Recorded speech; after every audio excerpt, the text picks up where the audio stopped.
Sejumlah besar air limbah beracun dituang ke saluran pembuangan, dibuang ke selokan Sungai Han. 2 tahun kemudian, seseorang menemukan sesuatu menunjukkan di sungai itu adalah ikan yang tampak aneh. Ikan itu menggigit pria itu dengan keras, kemudian melarikan diri dan menghilang ke dalam air. Setelah hari itu, orang-orang menemukan makhluk aneh di dekat sungai, seperti kecebong raksasa yang tergantung terbalik, lalu makhluk itu jatuh ke sungai, menghilang ke dalam air keruh. Seorang pria mengambil sekaleng bir, melemparkannya ke dalam. Kaleng diambil makhluk itu, orang-orang membuang semua yang ada di tanah mereka ke dalam air. Tetapi, monster itu tidak muncul kembali. Pria itu, Park Kendu melihat ke samping. Seakan tak percaya apa yang dilihatnya. Monster itu naik dan mengamuk, menyerang orang-orang yang tidak bersalah. Semua orang melarikan diri. Kendu juga ikut berlari, menyelamatkan diri masing-masing dari monster itu. Tidak lama monster itu jatuh. Mereka berlari menjauh dari monster. Saat yang sama, tidak jauh dari sana, seorang wanita sedang mendengarkan musik. Dia tidak tahu ada yang tidak beres di belakang saya. Dia berbalik melihat ke belakang. Monster menabraknya dan dia terdorong bersama monster itu. Dia tersangkut di kakinya. Dia tertarik dan terseret bersama monster itu. Orang-orang yang ketakutan bersembunyi di gudang. Monster itu mendobrak pintu dengan mudah, sengaja membantai manusia di dalam untuk menjadi makanannya. Di saat antara hidup dan mati, Gangdu dan seorang pria bergegas membuka pintu gudang, menyelamatkan manusia yang hampir mati. Tetapi, itu sama dengan mengeluarkan monster itu. Monster itu mengejar mangsanya lagi. Mereka mengangkat benda berat, memukulnya dengan keras. Tetapi di hadapan makhluk tirani seperti itu, mereka hanya seperti domba yang akan disembelih. Dia bersembunyi di bawah mobil. Dia kembali menangkap benda berat dan memukul ekor monster. Monster berbalik, monster itu telah memakan orang itu. Pria itu tidak ragu, berbalik untuk melarikan diri. Tidak sengaja dia bersama putrinya, membawanya untuk melarikan diri. Tak sengaja mereka terjatuh, meraih dan putrinya dengan panik. Saat dia melihat ke belakang, ternyata yang dia raih bukan putrinya. Dia sok mengetahui itu. Dia melihat ke arah putrinya, dan monster itu menyerang putrinya, menariknya dengan lidahnya, lalu melompat ke Sungai Han. Melihat putrinya diculik, Gangdu melompat seperti orang gila ke sungai. Tetapi dia tidak bisa berenang.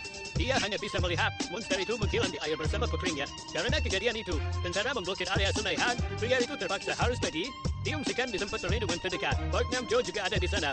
Dia adalah seorang mahasiswa pengangguran. Putri dan dibawa monster. Ada di daftar orang yang meninggal. Melihat potret putrinya, keluarganya berduka dan menangis. Dan yang lebih sial lagi, Gangdu mendapatkan kontak fisik dengan monster itu. Para medis berpikir dia mungkin berinfeksi virus. Jadi, dia membawa semua anggota keluarga ke tempat medis. Pria itu terbangun di tengah malam untuk makan. Dia tiba-tiba menerima panggilan aneh. Suara putrinya ada di telepon. Putrinya bilang dia terjebak di selokan.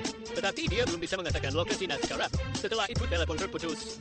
Putrinya memang hidup. Dia tidak dimakan, tetapi terjebak di selokan. Di sekelilingnya hanya ada mayat yang tidak dimakan monster.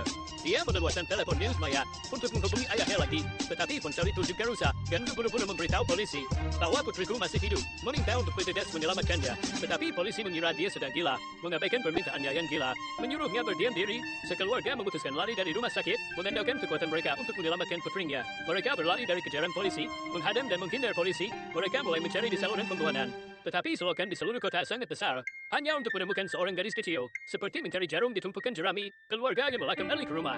Mereka makan mie instan mengisi perut, dan detik berikutnya, putrinya ada di tengah-tengah mereka. Dan bersama mereka, pria itu tidak terkejut melihat pemandangan itu, tetapi memberi makan kepadanya secara alami. Sebenarnya apa yang terjadi? Gadis kecil yang tak berdaya, bersembunyi di selokan yang gelap. Dia mengulurkan tangan untuk menangkap setetes air, menyimpan air di telapak tangan Anda. Kemudian, dengan hati-hati mengambil air, menggunakan jari dan meminumnya. Adegan Hanap barusan, hanya diusir ayahnya saja. Putrinya masih terjebak di selokan oleh monster. Datang suara Roman yang rendah. Gadis itu buru-buru jatuh ke tanah dan berpura-pura mati. Lidah lendir panjang monster itu mengusap ringan wajahnya.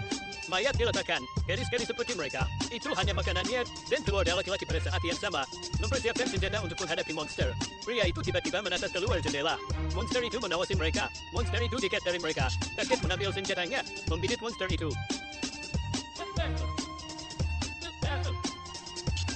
Monster datang dengan ganas. Rumah kecil itu dengan mudah dirobohkan. Kaget menatap pistol dan menembak lagi. Monster itu terlempar ke tanah. Mereka mendekat dengan gemetar. Monster di depan mereka sekarang sekarat. Tetapi saudara yang sembrono itu tiba-tiba menembak, memaksa monster untuk melarikan diri dengan cepat. Monster itu melarikan diri ke bawah jembatan, menghindar serangan mereka. Segera pelurunya habis. Monster telah hilang. Bahkan mereka lebih tertarik. Monster itu muncul lagi dan jatuh ke air. Mereka harus menangkapnya kali ini. Kakek bertanya siapa yang punya peluru.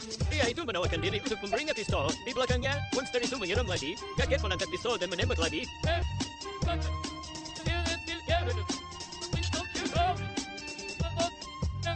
Sebuah kesalahan besar. Peluru habis.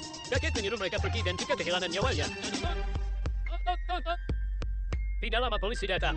Kakek dan adik melarikan diri dengan tergesa-gesa. Mereka tidak bisa melarikan diri. Selanjutnya mereka ditangkap polisi. Siapa yang membuang air limbah beracun ke Sungai Han, itu adalah orang tak bertanggung jawab untuk menghindar dari tanggung jawab, memanipulasi opini media, berbohong kepada publik bahwa monster itu berasal dari virus, dan keluarga itu yang mungkin membawa virus, tanpa disadari menjadi objek yang disalahkan. Kakak laki-laki dari cewek itu, diam-diam menemukan teman yang bekerja di perusahaan komunikasi, melalui log panggilan gadis, berhasil menemukannya, tetapi dia dikepung. Banyak polisi bergegas masuk.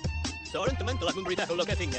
Dia menempatkan penjepit kertas di colokan, memasukkannya dan menyebabkan kabel korsleting, lampu pada, dan menjadi gelap. Dia mengambil keuntungan dari kekacauan dan melarikan diri. Dia tidak berharap bisa melarikan diri, berkeliling untuk menghindar dikejar oleh polisi. Dia melompat dari jembatan dengan tergesa-gesa. Untungnya, dia tidak mati. Lelah, dia mengeluarkan ponselnya. Kakak laki-laki itu mengirim pesan, menetapkan keberadaan adiknya. Lalu dia memejamkan mata. Kakak perempuan menerima pesan, berlari dengan panik ke tempat tujuan. Dia menemukan selokan tempat gadis itu bersembunyi. Dia terkejut saat melihat monster. Monster itu bergegas mendatanginya. Dia bergegas untuk menembak. Dan pada saat yang sama, Park Gong-du ditangkap oleh aparat, diikat di meja operasi demi membodohi publik, dan menyembunyikan kebenaran, membiarkan orang-orang percaya bahwa monster itu adalah sumber virus. Mereka memutuskan untuk memasuki otaknya, mencari virus yang tidak ada. Sebenarnya, ini hanya pertunjukan, tetapi setelah operasi selesai, pria itu memanfaatkan penculikan seorang dokter, kemudian menekan sopir dan melarikan diri, dan kakak laki-laki terbangun, ditemani oleh gelandangan, pergi ke selokan untuk menyelamatkan adiknya, dan gadis itu saat ini punya teman seorang kecil di sisinya. Dia adalah anak laki-laki yang orang tuanya telah meninggal. Dia melepas semua pakaian dari mayat, terhubung menjadi tali tebal, ikat tongkat di ujung yang lain, dan membuangnya terjebak di pagar. Tapi sayang salingnya terlalu pendek, tidak dapat mencapainya. Gadis itu menjadi tumpuan, menyuruh anak laki-laki itu duluan. Tetapi tiba-tiba, dia mendengar rauman yang familiar lagi. Buru-buru membawa bocah itu ke dalam pipa. Monster itu menjulurkan kepalanya ke dalam, membuka mulutnya yang besar. Gadis itu ketakutan melihat itu. Dia menutup mulutnya. Dia menunggu dan monster ada di depannya. Entah sudah berapa lama, dia bangun dari pingsannya dengan berani melangkah keluar dari pipa. Melihat monster itu sepertinya tertidur, dia mengambil sekaleng bir dan melemparnya dengan keras. Tidak ada pergerakan. Melihat tali di atas monster, dia memiliki ide yang berani di benaknya. Angkat kakinya dan bergegas menuju monster itu.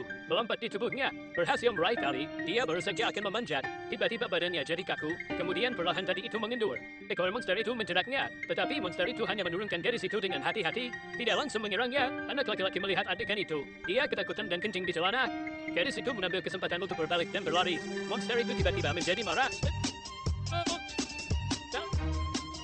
Berpindah adegan, pria datang ke saluran pembuangan, melihat tulang-tulangnya menumpuk di bawahnya. Dia melihat baju jari tali adalah rencana dengan nama anak perempuannya. Gandu menangis. Dia mengerti bahwa kali ini benar-benar gila. Melihat lagi ke atas, monster itu berjalan di atasnya. Dia bisa melihat tuan dan putrinya. Mungkinkah itu anaknya? Dia belum matikan. Monster itu datang di bawah jembatan, lalu berenang ke sungai. Pria berlari di jembatan, memanggil nama putrinya. Akhirnya lompat ke sungai. Monster naik ke pantai, siap membunuhnya lagi. Pada saat itu militer melepaskan gas beracun. Gas beracun kuning yang berat telah menenggelamkan segalanya. Monster itu juga terluka parah dan jatuh ke tanah. Pria mengabaikan serangan gas beracun, berjuang untuk membuka mulut monster itu, menarik keluar anaknya dan anak laki-laki. Apakah dia masih hidup? Tetapi sayangnya, untuk melindungi anak laki-laki itu, putrinya dengan berani memberikan hidupnya. Gandu menggendong putrinya dan pergi. Dia menoleh untuk melihat monster yang sedang berjuang. Kemarahan penuh dendam meledak di hati Gandu. Dia mengambil pipa baja dan bergegas menusuk monster itu dengan keras. Monster itu berdarah, tetapi itu tidak cukup. Saudara melemparkan bom molotov, terus menyerangnya beberapa kali. Bahkan monster harus mundur, memaksanya untuk melarikan diri. Paman gelandangan menuangkan bensin dari atas. Monster itu membuka mulutnya dan meminum bensin itu. Kakak laki-laki menatap dengan dendam. Dia menangkap bom molotov tinggi-tinggi dan melemparkannya. Panah ditembak dengan api. Ternyata itu Namjo, tetap perempuannya. Dia mengangkat busur dan anak panahnya ke monster itu. Monster itu terbakar dalam api, berteriak kesakitan, segera berlari menuju Sungai Han, langsung lompat ke air. Ia memiliki kesempatan untuk bertahan hidup, namun Gandu menusuk pipa baja ke monster. Darah monster menetes ke tanah.